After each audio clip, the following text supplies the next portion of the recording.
Hello once again, good morning and God bless sa atong mga followers, mga idol. So last travel na to ni sa Iligan, karon man nato na voice over, no?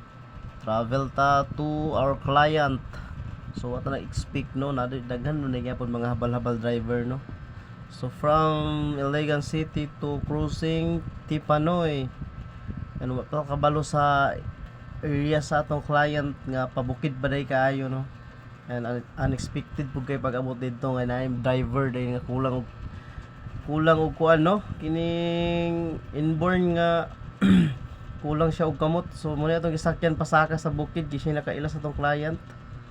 So sa mga nag-discriminate ito ni sir, no, kaya ako sa gipangutana og sa kadugay-dugay niya nga nag-drive, no, og naabay pangutanan ako siya og naabay nag-discriminate sa iya. So far daghan daw. So sa mga